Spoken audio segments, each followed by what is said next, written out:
Here's what I suggest. Climb on top of the bar, and then we're gonna kick the hips back. So I'm gonna allow my arms to bend, bring my knees up, and kill the swing.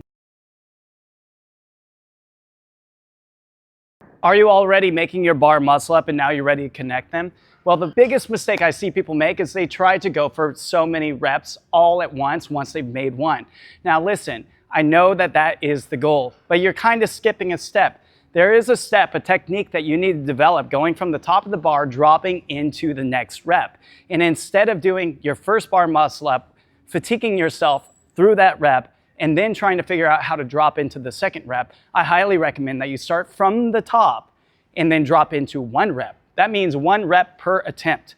So we're not doing a bar muscle up to get on top of the bar. We're starting on top of the bar and then we're going to get down.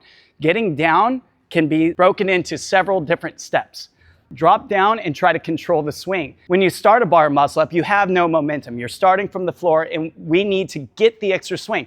Well, we don't need the extra momentum when we start from the top. Starting from the top means gravity is going to include extra momentum just by nature. So dropping into it is actually going to allow us swing or power already. It's just, what do we do with this power?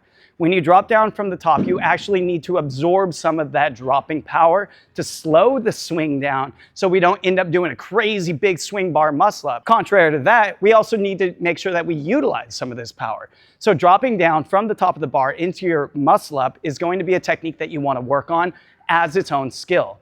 Here's what I suggest. Climb on top of the bar, get yourself into position, and then we're going to kick the hips back by pulling the feet backward and then shooting the butt back behind us. From here, we're going to try to absorb as much swing as we can. So I'm going to allow my arms to bend, bring my knees up, and kill the swing.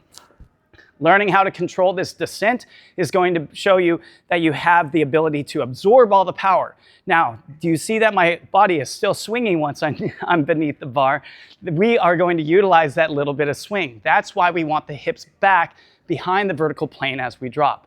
The tendency is a lot of people like to lean back. They go from here and they lean back, and by the time their body straightens, they are actually on the front side of the bar. That prevents their hips from swinging forward so much in order to go back up and around the bar on the next rep, which makes the first rep and the second rep feel completely different. Instead, when you drop, you're going to try to kick your butt backward so you achieve a straight line from your hands to your hips through your shoulders. So your shoulders have been extended while your hips are still back behind the bar. It's not going to have to be as far behind the bar as when you jump up from the floor, because that's going to give us too much swing when we drop from the top. So we want to try to get just a little bit of distance, about this far between our hips and the vertical plane. We're going to keep our legs up, and our legs dropping like this is going to absorb some of that energy from the swing. Now you can opt to do straight legs or bent legs. For beginners, I like bent legs because you can absorb more momentum and it allows you more control without the muscular effort of your abs. But when you drop down, we're going to try to get the knees up, drop down, finish the swing, and do the bar muscle up after we've already achieved the technique from dropping to the top without the bar muscle up.